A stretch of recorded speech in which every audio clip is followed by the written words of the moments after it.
Raanan is fat and he's a Jew. He'll tell you something that you already knew. Your favorite movie sucks. Your favorite movie sucks.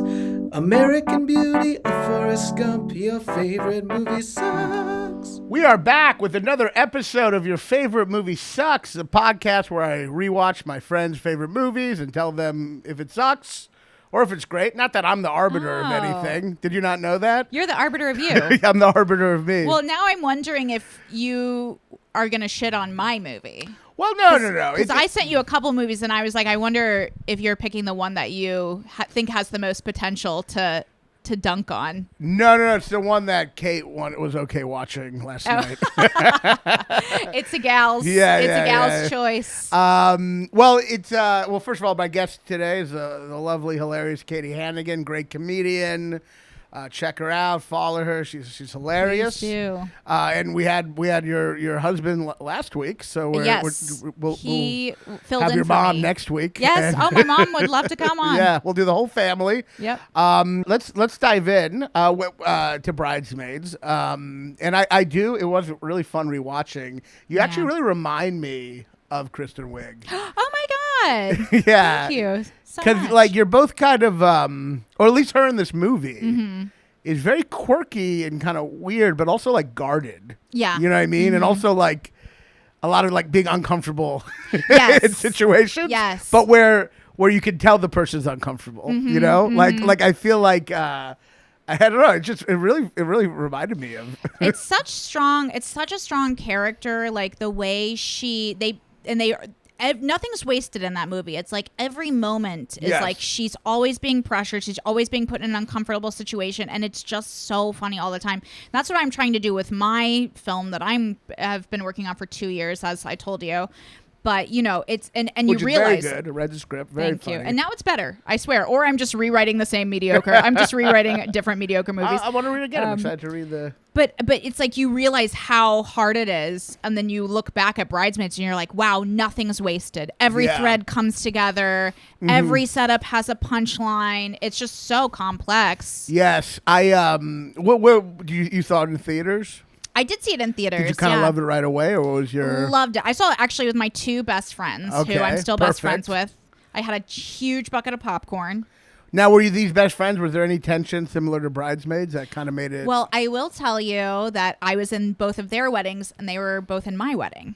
Oh, okay. So I saw it with my bridesmaids 15 years before we got married. Or it came out in 2011, I think, or 12. Oh, interesting. So. Yeah, it's because it is a movie ultimately about friendship, right? Yes. I mean, there is a romance part, which I actually find probably the least compelling part. And I like that guy, and he was in a Black Mirror episode. Which part? Yeah, right. And it was Chris Dowd. Super disturbing. Yeah, no, he's a good actor. I feel like, I don't know, for some reason, I feel like flirting on screen just is always really painful to watch. Yeah, they did it well. It's the same thing as friendship riffing on scene can be really inauthentic. Yes. Because it's you're writing a riff. Right. Or maybe we don't realize how annoying we are. And so we don't want to see that. But yeah, friendship riffing can be bad. A lot of times in movies, I feel like I call it cheating, where you see it's very common with blue collar guys. Well, they'll say something that's not funny, and then everyone else will laugh to force. It's almost subliminally being they have a rapport, but you're what he said just wasn't funny. He'll be look at you with that, and everyone's yeah. But flirting can be tough. I definitely think they made him Irish to make it less annoying. You know what I mean? Because Irish makes it go down a little easier. I like more her scenes with Madman John Hamm. John Hamm. Her scenes with John Hamm are so funny because it's they just have such a conflict of wants. Yes. It's she wants a relationship, he wants to fuck her, and it's it just makes everything so funny. Yes, starting with the movie, it begins with them fucking. Yeah. In 4 different positions, and it is great. And then she puts the makeup and goes back into bed. It's immediate conflict. Yes. She wants slow, he wants fast. It's God, it's so good. Why? How can you do it? And that amazing line where he goes, I want to tell you to leave, but I don't know how to say it without being rude. And it was that's definitely not the way. So good. That's definitely not the way to say it without. He's so funny. It's such a funny line because it's Well, first of all, you could have just been like, I gotta go. Right, like I gotta get ready. He's so brutally honest. Yeah, but then also worried about being rude. He's like rude. Yeah. Like he doesn't have to be rude. And he's worried about it. Yeah. He's like, I don't want to be rude. Because there's also the thing where that Lillian, the best friend, brings up that he tells Kristen Wiig that she needs dental work. Right. Or like he also has the great line after he picks her up and then he tries to get her to give him a car blowjob. She's like, no. And he drops her off and he just drives away and he goes, you're no longer my number three. It's just like, that's hilarious. Yes. It's so much funnier than like flirting joking. Oh, of course. Flirting joking. Flirting is tough. Well, you just know they're going to get together. That's the problem with like. There's not a conflict. There's not a conflict. Really. I mean, there is a conflict, but you know it's going to get resolved. Yeah. But I guess it's like just his character. That character is so universal but so specific of being like a brutally honest asshole guy, but then like kind of is like, it's kind of nice to her. Yeah, and then you justify it. You're like, well, he's honest. At least he's honest. He's you know honest. What I mean? Yeah. He shows up to pick her up, which is like the low bar she has. Well, he's honest. He's not lying about. She thinks the options are either lying about being a good guy or being an asshole. Right. Because she had gone through a breakup. Right. With the guy that stole, he like left her when her store was going under. Right. So it's like now she's in the other. It reminds me, like, to me, it's like a much, like we did 4-year-old version on this 40-year-old version. Oh, yeah. Okay. And I really found it to be very dated and like not really very funny. It's very 2000s humor where it's like, is he gay? Yeah, exactly. Gay. And then just the riffing and this lack of conflict, just riffing. While this has like the best parts of this movie, which I think is all comedy, is really conflict and frustration. Yeah. And like, and there's such a clear, like, in 4-year-old version, he's just trying to get, like, laid. It's like, there's no relationship between him and the friends at all. Yeah. So in this, I mean, like, but they're similar in the sense that Steve Carell and Kristen Wiig are both very, like, are known for being over the top. But in this movie, both of them are kind of reacting quite a bit to other people. Like, you know? It's interesting because I feel like one thing I try to work on with my own writing is like, especially in like sitcoms, you're always told it's like the person should be causing their own problems. That they're always getting into stuff. They're always getting into stuff, and then it's like kind of the opposite in the film where it's like their pressure's being put on them. Right. But it's like these small moments where the character's shown. Like I love when the scene in Bridesmaids where they're going around meeting all the bridesmaids. And everyone's like, "Oh, is that your husband?" And it's just like the ugliest man. Amazing. Like it's amazing. She's like, "That's the first time." Like that, I was like dying laughing. The second one was like so funny. A very giant black man with a turtleneck, which somehow the turtleneck just really made it so funny. Like she's with like a kind of like a black auteur, an older like poet. Like no, that part's amazing, and then. I mean, there's so much I have issues with some in the movie, but there's so much fundamentally about this movie that I really love. Mm-hmm. And I mean, to me, like, so that whole sequence is great, and then that back and forth with the toast is just fucking amazing. Oh my god, it's so good. And there's just nothing like. I mean, not to keep on burning bridges with Judd Apatow, but there's nothing. Even though I think he produced this too, nothing close to that in 4-year-old virgin. It's like so immature, and then this is like. This is the kind of conflict and drama that is hilarious, but also rooted in conflict. And it's so fucking funny between them two. Yeah, but, I think that Judd Apatow, Kristen Wiig wrote that. Yeah. And with the other girl that she wrote it with, whose name I forget. But they've written another movie, Barb and Star Go to Vista Del Mar, which is also great. It's like really different tonally, but it's like similarly well done. But yeah, I just think the writing is good.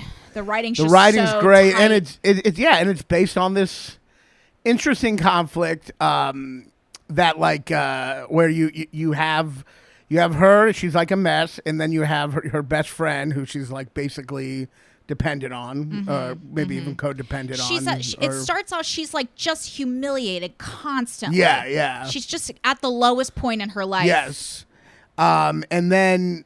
But then she's caught up. Then Maya Rudolph is friends with this other woman who's this very fake woman. Yeah. At first, you're kind of wondering, like, why is Maya Rudolph friends with her? You know, because she's such a character. Yeah. But this is kind of a part of growing up where she's like, you know, you kind of have to be friends with some. As you get older, you realize some basic bitches have some interesting, you know, you have to learn to, like, see past that. It's so universal of growing up and not, you know, we all have these close friends, and it's like as you grow up, you have to navigate your relationship in adulthood. Yes, and it's tough when you feel like they're closer to someone else and so quickly. And it's about them. It's about them, her feeling this change, just drifting apart from her, you know? Yeah. And yeah, it's very funny. I was very interested in how much of Kristen Wiig is really reacting hilariously in a way where it's like, it's her I mean, she does go crazy at times, but a lot of it is her kind of very subtly reacting to people being crazy. Yeah. And her just kind of, I mean, it really reminds me of you. Like, her kind of being like, you can tell her she's like, like you can tell she's uncomfortable, but the person in talking to her can't tell, you know. But she's like, I love the scene when they go for the fitting, and everyone's just shitting their brains out. Yeah, amazing, and the bitchy bridesmaid Helen is confronting Kristen, and Kristen's just refusing to admit it. Like, no, I'm not. I don't feel sick. I'm actually hungry. And she's like making her eat the Jordan almond. She's like, thank you. Yep, that was great. So subtle. So good. It's great. And the shitting in the street is. I don't know why that woman. Iconic. I feel like the woman who runs the store. I don't know why she'd be so mad. Wouldn't she just be like, "You're all paying for these"?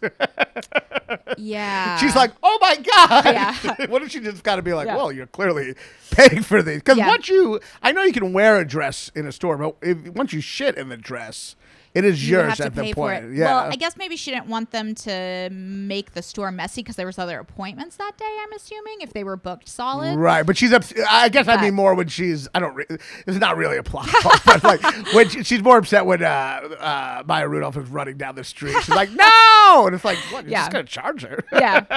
Yeah. The heightening is... It's a great bit. Yeah. I wonder how they, like, I guess like the way you think of that, you're like, wow, a bride's... that is a thing you could shit in publicly. Yeah. Probably start there and go back to the. Go back to the restaurant. But so that stuff I love. I really love, and I mean, and this movie really like made famous a lot of people. Forget how like Rose Byrne and Melissa McCarthy. And also Unbreakable Kimmy Schmidt. I feel like this was one of her first big roles, you know? Yeah. And wait, who's the blonde lady? Is that Rose Byrne? No, Rose Byrne is the Helen. Oh, it's Helen. The blonde lady, the one who hates her kids? Yeah. Rita, who I love that actress. Yeah, she's one of great. the reasons I love that movie is because I love her. Because I love Reno 911. And I loved her in it. And her character is so good. She is great. I will say though, they kind of step on a joke once a little, where at one point she says, "My kid told me to fuck myself." And he's 9, you know, the mother, and it's kind of a funny bit. But like a couple scenes earlier, you had Helen's kid say, "Go fuck yourself" to Helen. And I'm like, I feel like you can't have two kids saying "go fuck yourself." I feel like the second one is funnier. Yeah. To have, like, he said, "Go fuck myself." He's 9. That's like a funny reveal, but you already saw like a young kid say that, you know? I agree with that. Got right by me. Yeah. You got right your by favorite me. movie sucks. We find the problems, you know? I mean, no, I'm not contrarian on this podcast. I really do just like to analyze and deconstruct. And ultimately, the movie really is like so good. It's such a feel good movie by the end, and which I forget how good it is to have a feel good movie. Right. Well, I will say one issue that I take with it is like I do think that the second act is really, I mean the third act is like really short. Yes. There's actually a part where I was kind of like, I actually could stop watching at this point because it kind of gets resolved. Yeah. And then you're kind of like, this is the problem with these kind of movies, as funny as they are. It's like when because the movie is sweet, so it's not going to just be funny till the end. Right. So it ultimately does have to fall on the sweetness. Yeah. But the problem is there is a point in the movie where she's getting her life back together where I'm kind of like, well, I know what's going to happen. She's good. She's working through it. They have the montage where it's like, and I'm getting my life back together. And you're just kind of like, montage. It's going to work out now. Yeah. And, you know, the thing with Rhodes, like he ends up coming and like picking her up from the wedding. It's like, I guess that's the resolution, but they don't ever really like, it's like, so I guess he just picks her up from the wedding. Right. They just kind of, they're just like, well, this will work out too. But also, it was kind of fun. I was watching with Kay. We were talking about it. Like, it's interesting because there's like rom-com logic. Then there's like, it's funny to think about them in real life. What would that look like? Obviously, in real life, Kristen Wiig would be a very insane person. Anyone who brings down a plane. But yeah, banned from Delta. But I feel like they don't even go to jail for that. Right. I guess maybe you would, because she was, I don't know. That was pre-COVID. Yeah. So who knows what the flight's like. It also is, I guess, a comedy. Yeah, it is a comedy. I guess they also just didn't want to set the rest of the movie in an airport jail. Right. The plane scene is so funny and such a great, just pivotal scene of the film. But that part's amazing. I do feel like it is hard to have comedy in the second act and make it funny. Like the whole thing where they're like trying to get Rhodes' attention and then they're trying, it's like, I don't know what that was. It just feels like the movie's done. It's kind of like an action movie where like at the end of The Fugitive, there's a part where he's just like fighting the villain on a roof and you're like, you can turn it off at this point. Like, it's just like, it just feels done. I don't know. It's no longer funny because it almost like, the problem is like, there's the funny side of the movie and the sweet side. Right. And the funny side is like hilarious. And the sweet side is a little sweet, but very tropey. And it's like you can't end on the funny side because the whole hook is the funniness is her being humiliated. Right. Over and over again. And it's like, we can't end on that. So you have to rely on the sweet side, which is just not as interesting. Not as funny. Yeah. Yeah, because, and it's also interesting, like, the trope, I guess this is a problem with any screenplay, it's the rom-com part. Yeah. The trope of the guy where you have to lose him and get back with him is just such a predictable thing. And I think what didn't really, it's kind of weird about this is that, so he's like a very nice guy, right? Mm-hmm. And this is where like rom-com logic, it makes sense, but in reality, you could actually perceive it very differently. Not to say there's a critique, but he's just really wants her to like bake, right? Right. Which is kind of silly, just that like he's just like, I'm here to make you. Yeah, he overstepped. He does overstep. Bit of an overstep, yeah. But in the movie, I feel like it almost treats it like she's the one who just can't trust him. But it's actually kind of insane that they hook up, and then the next day he has all that baking equipment, and he's like... It's true. It's never addressed. That is very strange. First of all, it's wildly presumptuous if you're going to have a one-night stand to assume the other person wants to hang out with you all day. Yeah. That's usually like, you kind of feel that out. In fact, I feel like usually with a one-night stand, you kind of want to part. Right. It was a hookup. It was a drunken hookup. So he's like actually being kind of crazy. He's like... Yeah. We're hanging out all day. I assume we're hanging out all day. And also, I'm going to make you bake like your dream. But I don't think the movie's presenting it with that self-awareness. Right. I think the movie's kind of presenting it like he's trying to do something sweet. And she has trust issues. Yeah, exactly. But in reality, she has every right to be upset. And you know what? The first time I saw that, and even when I have rewatched it, it always rubs me the wrong way that someone does that because in my own, and I've buried it.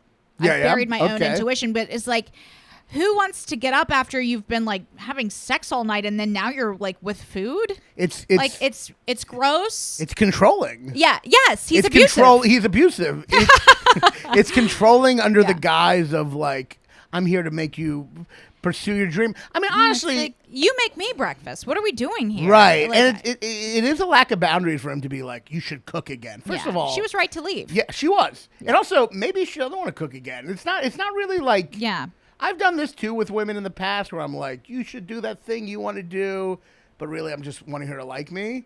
But like maybe she doesn't want to do that thing anymore. You know what I mean? Right. Like not everyone, it's not really, it's really him just being a hero. Right. Well, she does. I will say in the movie, I think it establishes that she does still want to do it because they have that little bridge into the first and second sequence where she's making the cake for herself. That's true.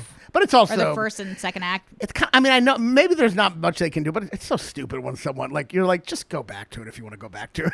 Right. Sorry your business failed. Just make cakes and sell them. Yeah, I guess I feel like in life people are like, I have a dream, but I'm afraid to go back. I feel like they do it in they're just really bitter. Yeah. Yes, it's true. I don't think they're like, I'm too afraid. First of all, I don't even understand what the reality is here. Like, she lost her money. Like, maybe she can't. I don't know. It's just like. Well, she started a business with her ex, and then I think something happened where it was like the business went under and her ex abandoned her. Right. So, and she's bankrupt now because she put all of her money into it. But they don't really go into like, she's so devastated by that, she's afraid to like start another company. Yeah, I think it's just that like from the start she's in a dark place. Yeah. And then it kind of, they started that way because it makes the stakes of her being the maid of honor way higher. Right. It's like the only thing she has is her friend. And she's like a loser and she doesn't have money. She's a loser, she doesn't have money, and then that makes it higher stakes because Helen has the money. Right, which that all works. I guess I wonder if the cake thing is just kind of pasted on a little. Totally, where you're not really like, it's not even sure what it's saying. It's not even sure if it's saying she should start another company or just bake as a hobby. You know what I mean? Agree, totally like, it's just kind of weird when he's like, bake, and she's like, she can't even touch us cinnamon again. You know what I mean? Well, it's almost like, it feels almost like this type of movie, like the rom-com. This is like a friendship rom-com. Yeah. Where like the love story is the B plot, whatever. It's like the B plot gets tropey. Yeah, they have to have the A plot, the B plot, and then the C plot is like the person's passion that they return back to. Right. When they're getting their life back together in the 7th sequence. It's movie logic. It's like the movie math, yeah. In movies, people are afraid to pursue a dream. They're so scared. Yeah, in real life, people pursue it and are miserable. Yeah. So true. Well, I think that's also probably part of the reason why like they end up breaking up or whatever, because it's like, you know, she has to go through that all is lost, and it's like she doesn't have much left to lose except for like this relationship with this guy. That's all she can. Yeah, she doesn't have. Well, she moves back in with her mom. Yeah. There is a lot of. I feel like some jokes are just about women being fat in this. True. Which I'm not against, but I do love Megan McCarthy in this. I think her character is just Melissa McCarthy. When she falls on the couch. Oh my God. It's amazing. Her whole wardrobe is very funny too, where she's got like the cab driver hat and the pants. Like I think the reason I like this movie also so much is because like the orchestration of the group of bridesmaids is so funny. It's like, it is really good. You have like the virginal girl, you have like the slutty older cousin, you have like, and like I think that in a setting of bridesmaids, this is like very true actually. Yeah. Like, there is always one fat one, you know. You can't have two. You gotta have a wedding here. No. But no, she is really. Sometimes I'm not as impressed. Rebel Wilson, I feel like it's just funny that she's fat. I don't know. She's not even fat anymore. Well, that's why she doesn't get work anymore. I will say regarding Melissa McCarthy though, she's amazing. She's amazing, but the thing of her on the plane with the guy who is actually her husband in real life, that story I felt like didn't ring true for me. Well, because it's like she's immediately now molesting an air marshal. Well, I don't want to be one of these like I don't know what it is, but like, and I don't care that much, but like, there is a fat trope where like the fat character is lustful and will fuck anything. It's almost like every fat guy in a rom-com is like super horny. I used to do a bit about this. He's always like the main guy's fat front, and he's always like, "You fuck her yet? You fuck her?" And then the fat women are. It's like, well, if they have no control with food, they must not have control with sex either. You know what I mean? And I think the stereotype also gets down to a lack of shame. Oh, interesting. So, like, the fat characters always have a lack of shame. They're always like, even in the kids' movies, they're always like, "I'm hungry," you know. Like, meanwhile, when I was a kid, I would just be like, "I'm not hungry," and then pig out while no one was looking. You know what I mean? It's like a cheap shot, and I think that the thing that I find funnier about her than the fact that she's fat is that she's a tomboy. Yes, the tomboy part. She fits into that group really well in that. Like she has a different comedic perspective, and like her whole monologue that she gives at the end about how she like has government clearance, like that's really so funny. Yeah, the plane. Let's talk about the plane sequence, because that is, as much as I get annoyed by some of the tropes in the movie, the comedy in this movie is so great. I mean, the plane sequence, the part where, and this is like the part where she sits down and that woman's like, I had a dream the plane crashed last night and you were in it. You were in it. So It's such great. an amazing line. So great. It's like they just thought of the worst thing someone could say that you sit next to. It's so well set up because it's like she has a fear of planes. Now already she's confronting it. Yeah. And you know what? I'll tell you what I love about that scene too is that like I love the flight attendant actually, where it's like I go out for like tiny parts all the time, and you're like, how can I be so funny and so authentically myself and bring it to this part without without like being a crazy person. And that flight attendant maybe has like 2 lines. He's like a gay guy. He's like, ma'am, you need to sit. And it's just so funny. She's and like, so okay, realistic. Stove. It's Steve. She's like, what a weird name, Stove. It's not Stove. My name is Steve. He's great. He's in Curb, I think, in an episode. Oh, really? Too. Very funny. Yeah, he's great. Well, and also that plane sequence also shows you how like Kristen Wiig is so funny at reacting and being the crazy one. Yes. So you have it both in the movie, which is like she is reacting to everyone else being crazy. Like the woman's just like, she never like tells people how she feels. The woman's just like, I had a dream and you were in it. She's like, okay, all right. It's like she's just gripping the seat. It's just great acting. Like it's great. Yeah. Have you ever seen Defending Your Life, Albert Brooks? I'm gonna watch it because Mike and I are. Mike was telling me all about it last week, so we've had it in our queue. Yeah, it's the same thing. Where it's just like it's just really good acting and really good like listening and just reacting to what's happening. Yeah, you know? Like some of the greatest comedic performers are just really great actors. You know. Yeah, and they nail the. Like you're saying, like keeping it real in the moment, because like you would think that, like in order to make it comedic, it would be huge, but it never is. It's like so small. And I don't watch SNL that much, but I mean, obviously she was probably big on SNL. It's SNL. Yeah, she did characters. I mean, she was always doing like the person with tiny hands, which I don't know if you could even do that today. But in here, like. She's not like I mean, maybe this subtle performance is also an SNL, I guess, on some level. Well, SNL is like sketch comedy, though. Right. Like, this is grounded film acting. It's I like, know. It's really another level. But but seeing her do that and like seeing her like making this a movie where it is so grounded is, I don't know.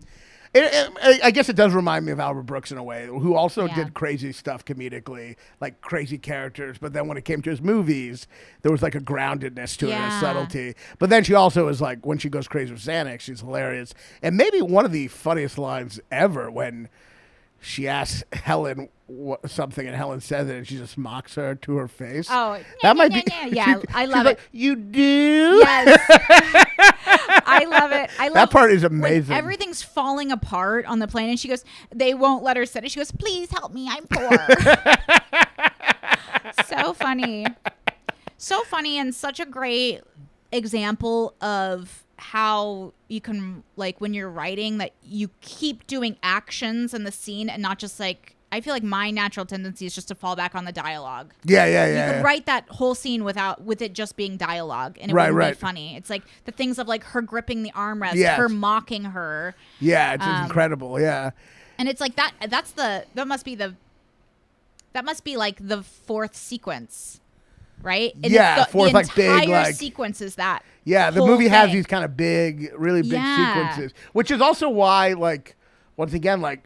The 40-year-old virgin doesn't really have that many. There's like part where they rip the hair off, like which is getting him ready, going to the club, and then I do think it's funny in the 40-year-old version when like the girl is driving drunk. That scene is like pretty funny, but there's no like emotions behind it. Like with this, there's so much real emotion between her feeling left behind and her resentment of the other friend. Yeah, you don't have that in 40-year-old virgin. You don't have this kind of like intricate relationship, and it's just so much more funny when there's that in it. Totally, because it gives you so much more background to work with, I guess. But the thing about 40-year-old virgin, which bothers me, is it feels like it's a rip-off of like Office Space. Yeah, in terms of like the characters. Yeah, for sure. It's like it's just they have like the one brown guy. Yeah. Oh, it's terrible, like stereotypes. Yeah. The Indian guy who like says curses backwards.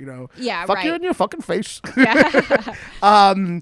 But like, yeah. So this is just such a like, yeah. And even that part where she's like, "You do." There's so much pain and anger behind that. Yes. And that's what that kind of comedy is so much more And I mean, I love Naked Gun. I love broad stuff when it's done really well. But like that kind of comedy, I just love so much. That comes from a real place. It hits you in your heart. Yeah, it's such a real. It's cathartic to see her mock Helen. Yes. In that moment. It's amazing. We all have interacted with that person. Well, it's amazing in relation to how guarded she is and how you've seen her like. That's actually an interesting part because you see her really like hide how she feels, and then the Xanax allows her to kind of like come out. She like becomes Jim Carrey's A Mask, and just to like mock someone to their face is such a funny. You do. Love it. It's so good. Yeah, so that part's amazing, and then I guess that's where they kind of have the. I guess after that is where they start having the distance, you know. Yeah, I think the midpoint is like when they're on the bus. Yeah, and she gets demoted from Bridesmaids, which that's also a thing. To be replaced. To be, like the whole thing to me as a woman about this movie that's really relatable and truthful is like. A wedding is very chaotic. Yeah. It's a huge event that you don't really have money for, that you're trying to do all these things. It's a bunch of strangers coming together to try to make this happen. And then because of that, there is like these high emotions of like, well, that's my friend, or like, you didn't do this right, or like, I wanted this, it's like, there is that drama. Every, so especially you've for been like. You've been part of like kind of dramatic I've moments. been stripped of my duties. What? Really? No wonder you love this movie. Yeah, but it is like. Have you also been murdered in a mansion like Clue? I'm Mrs. Peacock. But yeah, it's great when it takes that downturn because you're like, I've been there. Yeah. No, it is an interesting moment. I will say, I don't know. It's the part where like they can't find her, Yeah. To me, sorry, what were you saying? Well, I was going to say that I do like that part only because I like that it humbles Helen to ask for help. Yes, that part's good. You get to see the side of Helen that it's like, oh, she's being a bitch because she's an insecure narcissist. Yeah, and she's really annoying, and she has issues, and then it's like, oh, great, so great to see that, and I like that they kind of like team up, but it's like. They never think of looking at the house.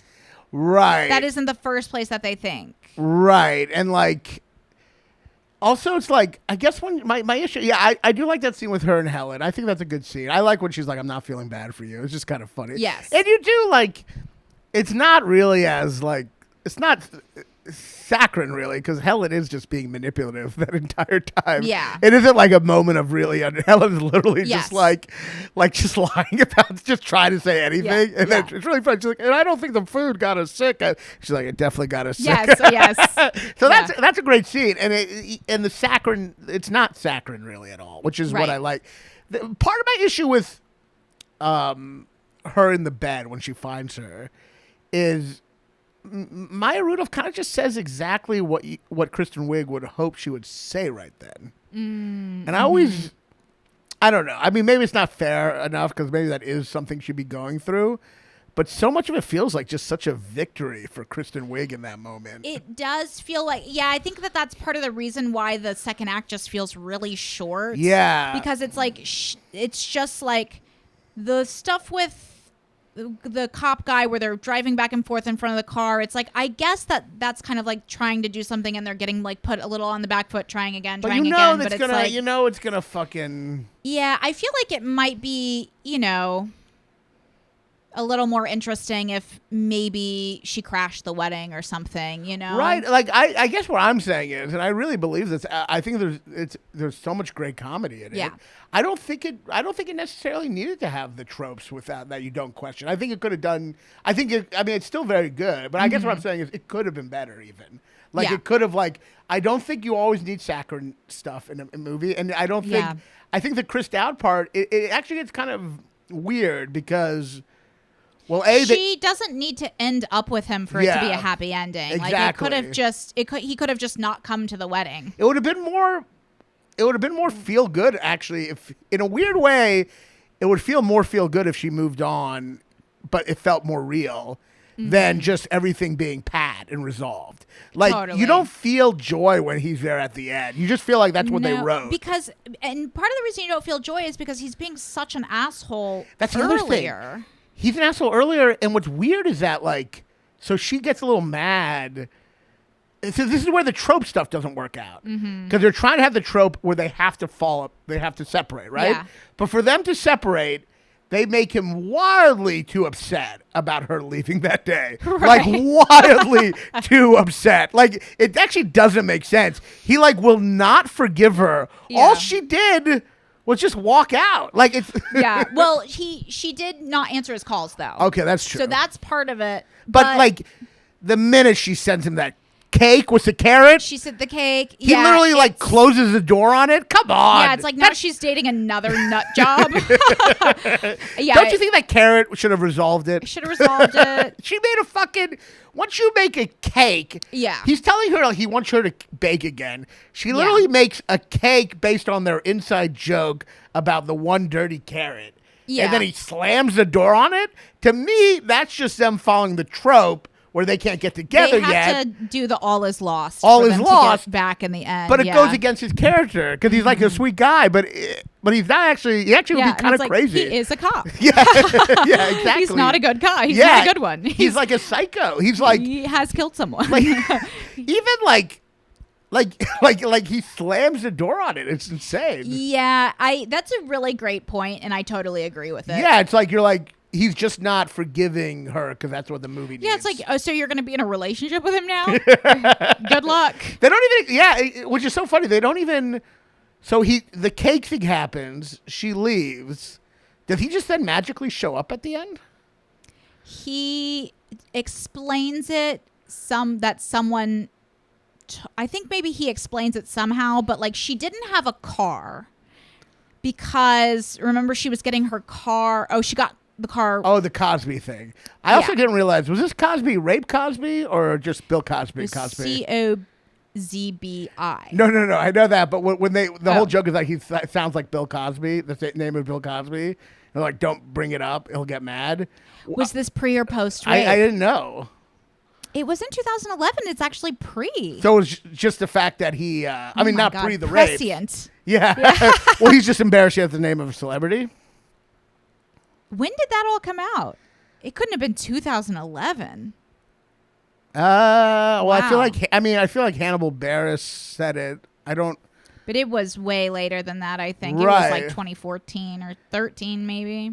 Actually, it's definitely, you're right, because they would have made a bigger deal out of it if it was like, don't call him that. They wouldn't even have used it. Yeah, they would probably would have used it. That would actually been a little. So, because I was watching it going, wait, like, are they saying he has the name? I know. I was like, that's so funny. If he has the name of the rapist, so it's just that he has the name Bill Cosby. That's really funny. It's not nearly as funny a joke though. Yeah, no, yeah, I know. I was like, wow, that's really it's layered. Yeah. But yeah, it is weird that he just shows up to pick her up, and it's like, it's resolved now. Well, he just says, "I had the cake. I had to kick some raccoons away." Yeah, so it's like, I guess all is forgiven, but... Well, first of all, like, I would be like, well, you have rabies now. I'm not going to be with you. Right, you were like eating a cake that had been sitting outside. Like, you saw the raccoons. That part's actually very It's funny. actually a horror movie. Yeah. it's like The Fly, where it's like something's badly wrong with this guy. A fly just flew by right when you said God. that. Yeah, Jeff Goldblum. But yeah, that is like, it's disgusting. Like, those raccoons ate the cake. You know what? This is really turning me against the movie now. That's the point of this podcast. Well, I totally agree with you, and I feel that a lot of times just to have a happy ending, then it like puts the person in like less a place of power. I think that about a lot of rom-coms. That to have a happy even ending. like they have to hook up, like Bridget Jones' Diary, for example. It's like she goes with Colin Firth at the end, like he's the cute one or whatever at the end, but it's like, yeah, but he was actually kind of an asshole the whole time. Right. And like, so it's like, well, he's not as much of an asshole as Hugh Grant. But in the movie logic, it's only they are the only two options. It's the only two options, yeah.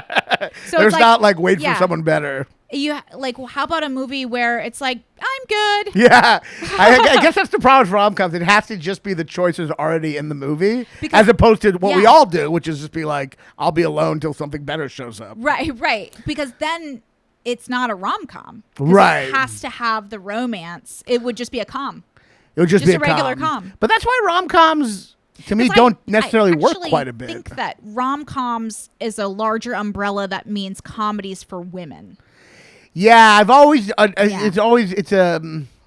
it's an interesting genre. I've always said it's not typically a great genre because usually it means that the comedy isn't always very funny, and and then the rom part is the lie. The rules of the rom-com genre are they're inherently tropey. Batshit insane. Yeah, you have to follow so many tropes. Have you ever seen 4 Weddings and a Funeral? Yeah, I remember liking that. Oh my god, that's a rom-com where you're like, these people are both horrific assholes. Yeah, like they're just cheating with each other, and it's like, and it's a happy ending. It's like they've caused chaos. Well, that's the thing we talk about on this podcast a lot, which is that like so much behavior in movies would be sociopathic. In reality. Totally. So many things are just like you're like Mrs. Doubtfire is a huge psychopath. Oh yeah. Yes. She's dressing as a woman. That would be a horror podcast. Those kids would be traumatized forever. Yeah. My father dressed as our nanny. It's totally destroyed me sexually. Yes, yeah.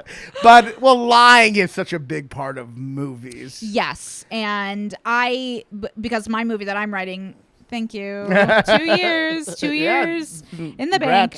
But it's about lying as well, and I think so many rom-coms are about lying too. Right. It's like, it's kind of, you can't get away from it. And then you do end up falling into the trope where it's like the big moment at the end is you're exposed. The dishonesty is exposed. And then you have to regain the trust. And it seems, in reality, most of the time it would be unforgivable. Like you couldn't really forgive. Totally. Anna Delvey, like. Who's that? What is that? She was she was a German girl who lived in New York, and she was impersonating the one that Russian heiress. Was it Julia Garner? No, it was that other actress. It was the girl who was in Ozarks. Oh, it was Julia Garner. Yeah. Okay, yeah. She was, that would be a rom-com. right. A rom-com. So silly. A rom-com is just all female psychopaths. It would just be what's the woman who created the fake medicine? Oh yeah, that's a rom-com. She's just like they all think I'm a doctor. Wacky. Yeah, so wacky. I'm killing people left and right. Well, that is it's like it is funny. Well, it's like comedies. I mean it is, and with male comedies too, they're lying to such a degree. Well, it's funny, Sideways is one of my favorite movies. Love that movie. Yeah, yes, there's a lie in Sideways. Yeah, and I had someone here recently, we did a one where he actually talked shit about my favorite movie. Oh. And he kind of took issue with the end. He was like, Paul Giamatti is totally part of this lie. He actually thought that was unforgivable, that he's basically lying along with Thomas Hayden Church, First of all, I love Paul Giamatti. Oh, I know you have a bit of a crush, I heard. I feel like that's I find him sexually attractive. I'll say it, Paul, if you're out there. I've actually seen him in person. When I used to teach in Brooklyn Heights, he lived in the neighborhood. We would see him all the time. Oh, really? Just in the neighborhood. Yeah, he's smoking outside. He's a great actor. It's amazing. But I do feel like the movie logic of Sideways particularly, I would forgive him because it's like that's not his secret to tell. Exactly. You can't. Bros before hoes. And then it's also like you have to respect your friend's boundaries. You have to have boundaries over that type of stuff. You really do. That's a great point. Like I like if your friend's lying to get laid, you can't. That's for him. That's your own business, and it's like, look, Sandra Oh, like maybe you need to do a little digging. Shit, maybe you're had a single when mom he brought for a that reason. Up. Yeah. Okay. Yeah, she's also pretty horrible. Yeah. But love her in that movie though. She's amazing. Yo, she's great. But with her kid, not taking care of her kid, they're all. But yeah, I mean, yeah. So yeah, I don't like when I watch Sideways at the end. I don't see it as like her. Like I see it as I don't see it as like her this giant leap to like let him back in her in her life. No, I don't think so. But yeah, I mean, I do think in a lot of things you are just like that's. Yeah, Mrs. Doubtfire, like you just wouldn't. The thing is, when a lie is really big, you can't ever really trust a person again. Yeah, that's the thing. Like if you're gonna dress as a woman to be a nanny for your kids, you can't really trust them. Right. Once you create a different identity. Yeah, it's like, that's Dirty John. Yeah, that's yeah, like a guy pretending to be a doctor. Exactly. You can't go, because that means it's pathological. Yes. So true. But Tootsie's the same. I mean, Tootsie's insane. Have you seen Tootsie? Oh, yeah, of course. Love it. I love that movie. She has to forgive the fact that he... But he learns about women. He learns to not be a dick. But he learns to not be a dick by lying so much. He basically created a female friend for this woman. Yeah. I feel like Tootsie, though, I give it a little bit more of a pass than Mrs. Doubtfire, for example, because it is like he got caught in it. Well, he gets caught, but also like acting, doing that for acting, like how would that be different than acting a different role or just playing a woman as an actor? Right, exactly. And I think that's a legitimate excuse. And he needed work. It is funny, in both those movies, they very quickly decide to do these things. Oh, right away. Yeah. They've definitely been thinking about it. Like in Tootsie, it's just like he's like, he's been waiting. He's been waiting for it. He's like, we can't get you any more roles. Just cuts to him down the street as a woman. But you're right. Mrs. Doubtfire is like pretty calculated. Well, with Tootsie though, it's like, I mean, he didn't have to go to the farmhouse with her and be like sleeping in the same bed. Like that was a little horny. Okay. Yeah. Could have kept it a little more business. Right. I guess he probably sees her naked, doesn't he? I think there's a scene where like he comes over and she's upset or something about her boyfriend, whatever, and or like her bra's on. She's just like hanging out in her bra, which women totally do that. But hey, girl. But definitely, like, yeah, she would definitely think back on that. Yeah. And he made her father fall in love with him. Yeah, that was pretty fucked up. Should have to fuck my dad. Yeah, that's definitely. You have to talk to. That's a hard thing to get over. Women are very, very understanding at the end of rom-com. Yeah, and also he does like kiss her as Tootsie. He kind of like starts to make it, and it's like that is very fucked up to be like, now this girl doesn't know, she's questioning her sexuality. Why am I horny? And also the emptiness of finding out someone you're friends with doesn't exist. Oh. The emptiness of being that's the whole pig butchering scam that's going on, and it like devastates what is people. That? Like it's the thing. I'm really into scams right now. I wish I was into them before I got scammed a couple years ago. So I would have known. It's way worse now. You got to watch out. It was good back then. Yeah, At least, yeah. I remember that, and I would have fallen for that if you hadn't told me about it. Well, I don't know. No, you wouldn't have. But it was pretty This convincing. is like when Helen is like, I don't think the food would have given us the food poisoning. I know, I'm trying to be nice. But anyway, they do a whole thing online now where they like pretend to fall in love with you, and they're in love with you for like 5 months. And then they scam you from everything, and then you lose that person. If it was a rom-com at the end, the actual scam artist would come to the person. They would come back and be like, hey, I feel really guilty. I love you so much. I broke out of the prison I was being housed in Cambodia. Okay. I fled India, yeah. Sorry, I was using someone else's photo. Yeah, because at the end of Tootsie, I remember she literally says, I really miss Tootsie. And I'm like, oh yeah, you basically killed someone for this. Yeah. Yeah, it was a great catfish. Yeah, the original. But yeah, in this, it's not, there's no like lying really. There's actually no lying in this. Which I think is great because, again, this is what I didn't realize this when I started writing my movie 2 years ago, but it is such a rom-com trope. The lie. The lie. Yes. Well, it's a sitcom trope too. Every sitcom conflict could be resolved if you just were honest to your wife. Right. But yeah, I mean, I'm glad we're on the same page about this. It just seems like he's way too unforgiving for such a nice guy, you know? It really did rub me the wrong way. Probably maybe even like subconsciously watching it, because it's like, I don't like that. I don't like it when men close off and like stonewall. Yeah. That's like such a sign of emotional immaturity that I would never want to be in a relationship with somebody like that. Right. A normal guy would be like, oh my God, hey, like, are you okay? Yeah. I see you're driving past my car. Like, is there an emergency? Right. I'm a cop first. If you have the power to acknowledge, to act like you don't exist, that power is going to come back. You know what I mean? I give him 3 months. Yeah. It's not going to work out. I mean, it's just like, I mean, I get that she ghosted him, but they kind of ignored that part of the movie. Maybe if they showed that on a deeper level, I don't know. Yeah. He just seems way too hurt. Like way too hard. It's inauthentic. I think like they would have had to. They also, I think they didn't, like you said, they didn't need to make it be like she has to also fall in love with him at the end. Right. What if he's just a cool guy that she sleeps with? Exactly. And also, like, it's not that bad of a rejection. She just said, "Oh, I'm afraid to make cakes," and ran off. Like, it's clearly not about him.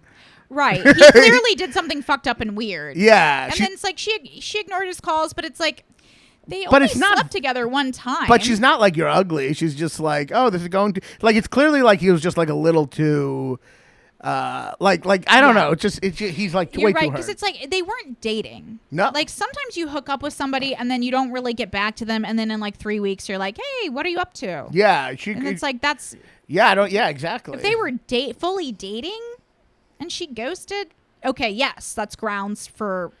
Yeah, so far like, they just had like 2 talks. That's they the had other 2 thing. talks. Yeah, she used this ray gun. She used the speed gun, whatever. People are way closer in movies after 2 talks than they are in real Right, life. I know. It's like, well, we have to like get really close in this sequence, and then we have. I talked to this woman who lives like in another building every day. I wouldn't care if she died or not. Like, you know what I mean? Yeah. I definitely wouldn't care if she ghosted me. You wouldn't be like banging down her door. Make cakes. But yeah, so I mean, yeah, so I guess we're on the same page, really. It's just kind of like, yeah, the comedy is just fucking great. And then it still feels good at the end. But yeah, it's just like, yeah, I think the second half, like a lot of comedies. But the good thing about comedy is it doesn't, like a drama kind of has to be good the whole way through. A comedy can be uneven because it's such instant gratification. So if you're laughing hysterically for like the first hour, it's like a great comedy. It's like as long as the hook is funny and the fun and games are funny, and that like then you can just resolve it. Yeah. But I do feel like the second act should be like another adventure that you're going. Yeah, there's no more now set we're pieces. like starting again. Yeah. There's no more elaborate things, really. It's just they just do the thing where the band comes. Like I would actually really love to see the actual wedding, because that's what we've been preparing for, and we did see like the vows, but it was like they kind of we didn't get to see the reception, really. Like, I love a wedding. That's a great point. I love a huge, fabulous wedding. Yeah, you get that in Sideways. Yeah, that's a great point. And, you know, in TV shows, I'm thinking of, like, the Gilded Era, specifically the Gilded Age, which I really loved, even though it was, like, kind of pedantic, but whatever. I love hats and flowers. I'm a woman. Kate but, loves like, it. every episode, it's like, oh, it's the Lord's Ball, and like we're preparing, and then it's like the last scene, it's like culminates, and it's in the finery, and it's like, part of the reason we love it is because we like that stuff. Wait, what was the same with the wedding? What was the ending of Bridesmaids? Was that the rehearsal dinner? So the ending is they say the vows. She's there. They do have the wedding. They just show it, yeah. And then I think they show like the dad's speech at the end, and then Helen says goodbye to Kristen Wiig, and then Melissa McCarthy's like, I put a handgun in the carry-on. That's her little bit. And then it's like, which is another thing that's which doesn't that just end the honeymoon, right? And now you're in jail. They really do not respect airport police in this movie. In this world, no one goes to jail for right. And then so that's the party that night where they have the Wilson picket or whatever it's called. Yeah, I would love to see actually like her going to the wedding and like winning back the friendship at the wedding. Something. Yeah, like graduate at the end, but it's just to win back her friend, you know? Like she wrote, yeah. I mean, it could have. Yeah, it should have. I would have just liked to see the wedding. I love a wedding. I love everything. Well, I think maybe like, and maybe it's for future comedies, like maybe you don't need to have the woman get with the guy at the end anymore, you know? It's 2025. Yeah, you don't. We're decentering men. Yeah, we're decentering men. Yeah, let's have them out of the picture. No, I definitely think it would have been more interesting to focus on that. You know, than Chris Dowd. Especially now that you bring up these.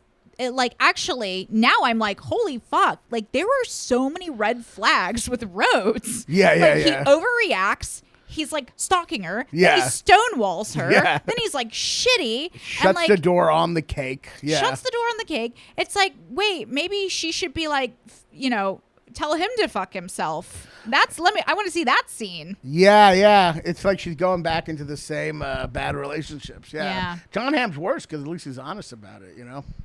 And he's cuter. He is really hot, John Hamm, in this movie. That's like peak John Hamm. I love John Hamm. Have you seen Friends and Neighbors? No, is it good? He's like a cat burglar? It's not really that good, but I still watched it.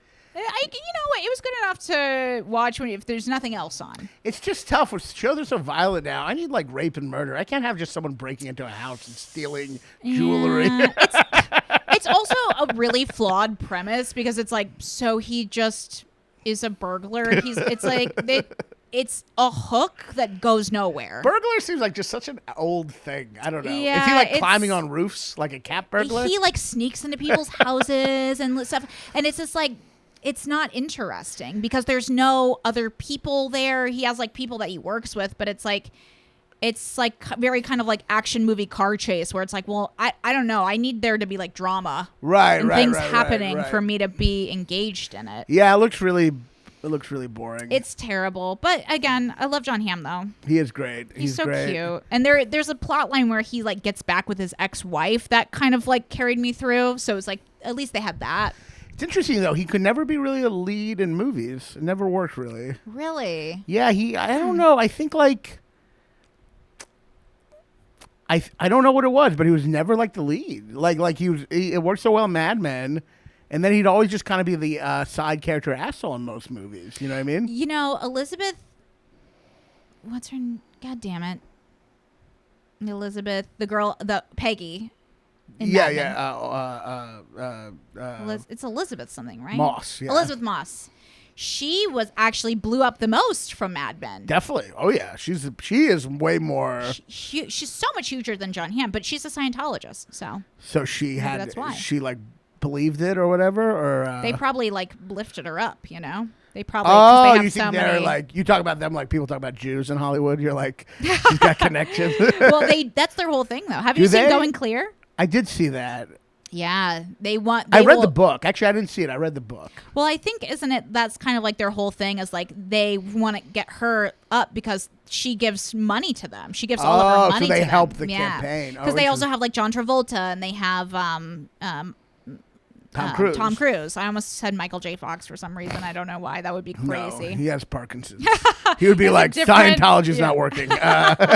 They'd be like, just believe you don't have Parkinson's. L. Ron Hubbard. Yeah. I actually, when I was reading that book, Going Clear, years ago, I posted something on Facebook. And there's like a really funny picture in the book of him like with a stethoscope to a tomato saying it has, I don't know, something stupid. He's a crazy figure. And I got pamphlets from Scientology because I posted something on Facebook. Yeah, I remember getting them in the mail. Well, I know you go to Aruba. Have you seen the Scientology? No, There's like a Scientology, you know, because they have the whole like sea cruise, whatever it's called, their sea navy. Oh, that's there? They have a ship that's just parked there all the time. Oh, wow. Yeah, it's pretty fucking crazy. Like in The Master. Wow. I'll check it out. Yeah. No, next time I'll do it. Yeah.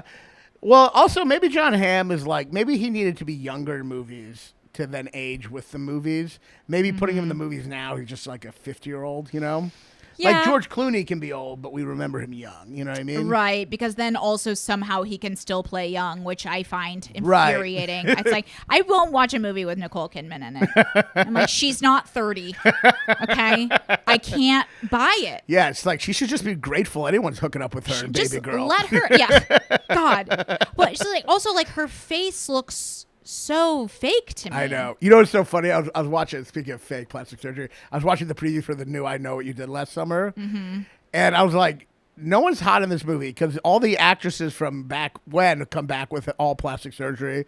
And then the young girls also all have plastic surgery. Yeah. Like everyone has Botox, the young and the old. Well, that's what I kind of don't understand about people who are older in Hollywood getting Botox because it's like I guess you're going to just play a fucked up looking 30-year-old. Like, why don't you just play somebody who's like 60? I know. And it affects their acting. I really feel like Nicole Kidman is not as good an actress because her face is not as expressive.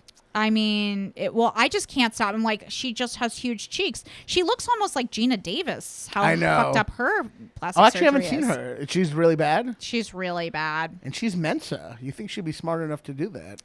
I know. Well, I guess I feel like it's probably the pressure that gets to you because, like, probably, you know, you're responsible for so many other people making money, everybody that's on your team. Right. And they're probably all, like, an echo chamber. But what's the deal? Do you think there is a point where it Oh shit, we've gone really over. I'll wrap it up in a second. Okay. Sorry, I'm sorry. I missed time. I'm such a good guest. I know you are great. Well, I'll just ask this one question: Do you think there's a moment where they do plastic surgery where it does look good, and then they just go past that? Yeah. Okay. Yeah, for sure. They don't. The technology of plastic surgery is like farther than it was than when we had Joan Rivers. Right. But it's not that much farther. Right. Like, yeah. we don't have the technology to make people ageless. You can do like $100,000 facelift and you'll look good for like a couple years. But it's like you can't arrest the aging process. You can do a little Botox, little filler, but it's like you're still going to age. So. Yeah, and then it just seems like it's just never enough. It just seems like they just get a little and then they keep getting. And let me tell you something else. Like this plastic surgery, like even the plastic surgeons who the celebrities go to who charge a lot of money, like stuff still goes wrong. All the time. Yeah. Like you could get a freaking like nodule in your face or whatever, like because they're always also trying to do new stuff to like get ahead of the curve. So it's it's horrible. I saw this miniseries. It was called Apples Fall Not Far. It actually was bad, but I forget the terrible title. It was a terrible series. I really hated it, but the main actress in it had made a point. I forget who it is, but she's a recognizable person. But she had made a point to never get plastic surgery. She's like in her 60s and she looks old. But it's like, but she's playing a mom. So why does it matter if her face looks weathered? Yeah, once you get plastic surgery, you're kind of like frozen into these weird parts where it doesn't work no matter what. Well, if you're 40 or if you're my age even, slightly under 40, it's like I'm a mom. I would be playing a mom. I have played moms and stuff. Even like a mom of someone who's a teenager, like, you know, if it was in like middle America. So it's like, well, and I look young. Yeah. I don't look like my age. Yeah. It's like, I'm not getting away from that. I'm not getting away from that because I freeze my forehead. Right. Yeah. I also can't afford it. That's the main reason. Yeah. I also just can't afford. Yeah. Well, that's good. Well, when you can't afford something, you can then have the stance. You know. Yes, exactly. I have integrity.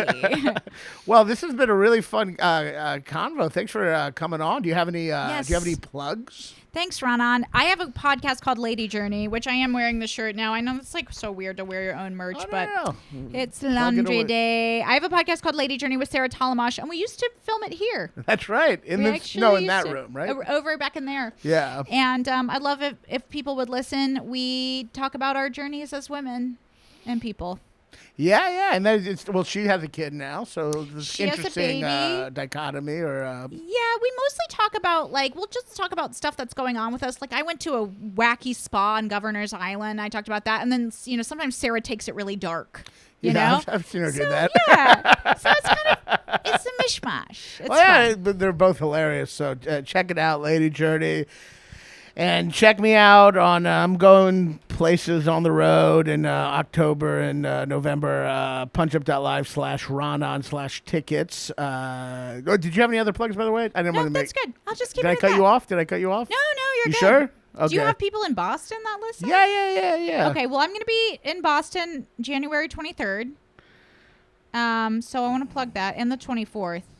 And I'm going to be in Louisville, your hometown. Well, yeah, you should definitely So maybe you have people that listen from Louisville.